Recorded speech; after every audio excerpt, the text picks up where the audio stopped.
ফিলিস্তিনের গাজায় চলমান ইসরায়েলি গণহত্যার প্রতিবাদে আজ রাজধানীতে আয়োজন করা হয়েছে মার্চ ফর গাজা। শুক্রবার রাত থেকেই সারা দেশ থেকে সাধারণ মানুষ আসতে শুরু করেছেন সোহরাওয়ার্দী উদ্যানে। বেলা বাড়ার সঙ্গে সঙ্গে বাড়ছে ভিড়ও। নিরীহ ফিলিস্তিনিদের পাশে দাঁড়াতে বিশ্ববাসীকে সোচ্চার করাই এ কর্মসূচির লক্ষ্য বলে জানান আয়োজকরা। র্যালি নিয়ে সবার গন্তব্যস্থল সোহরাওয়ার্দী উদ্যান। সেখানে একই মঞ্চে দেখা যাবে রাজনৈতিক দল, সামাজিক সংগঠনের শীর্ষ নেতাদের। সভাস্থল ঘিরে নেওয়া হয়েছে বিশেষ নিরাপত্তা ব্যবস্থা।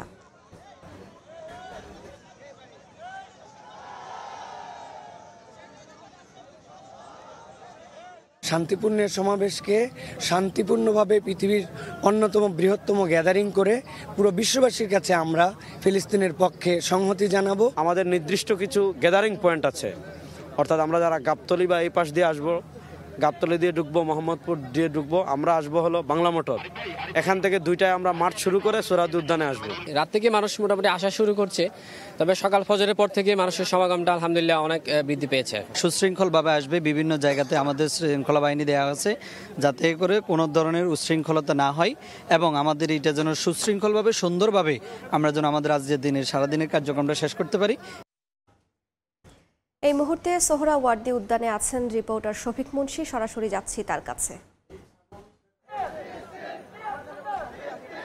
ঐতিহাসিক সোহরাওয়ার্দী উদ্যান ঠিক আরেকটি ইতিহাস তৈরি হবার একদম আগ মুহূর্তে আমরা দাঁড়িয়ে আছি এবং আমরা জানি মার্চ ফর গাজা কর্মসূচির অংশ হিসেবে সারা দেশ থেকে কয়েক লক্ষ মানুষের সমাগমে বিশ্ব মানবতার জন্য আজ বাংলাদেশের মানুষরা তারা রাস্তায় নামবে এবং তারা রাজধানীর বিভিন্ন পয়েন্টে র্যালি করে আজ এই সোহরাওয়ার্দী উদ্যানের সমাবেশ স্থলে ঠিক দুপুর 3টায় তারা সমবেত হয়ে একই সাথে ইসরায়েলের যে আধিপত্যবাদ এবং সন্ত্রাসবাদ কর্মকাণ্ড তার বিরুদ্ধে নিন্দা ঘৃণা প্রদর্শন করবে।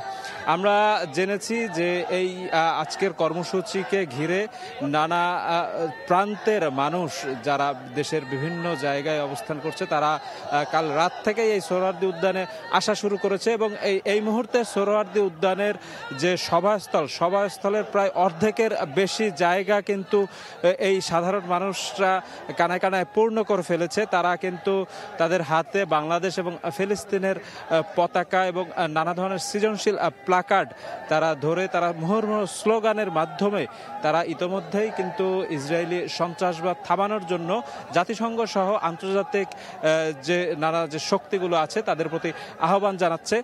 আজ দুপুর 3টায় কিন্তু সারা বাংলাদেশের সকল সাধারণ মানুষের পক্ষ থেকে রাজধানী ঢাকার সোহরাওয়ার্দী উদ্যানে মার্চ ফর গাজা কর্মসূচির সমাবেশ অনুষ্ঠিত হবে এবং সেই সমাবেশে কিন্তু রাজনীতি, সামাজিক, ধর্মীয় সহ বিভিন্ন অঙ্গনের শীর্ষ নেতৃবৃন্দ যারা আছে তারা অংশ নেবে এবং সকলের সাথে একই সাথে সমস্যারে উচ্চারণ করবে ফিলিস্তিনের সাধারণ মানুষের পক্ষে মানবতার বক্তব্য এবং একই সাথে তারা ইসরায়েলের যে সন্ত্রাসী কর্মকাণ্ডের নানা ফেরিস্তি তারা তুলে ধরবে।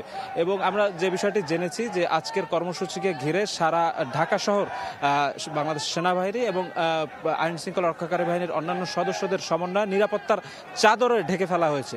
তো এই ছিল আমার কাছে সোহরাওয়ার্দী উদ্যান থেকে মার্চ ফর গাজা কর্মসূচির সর্বশেষ খবর।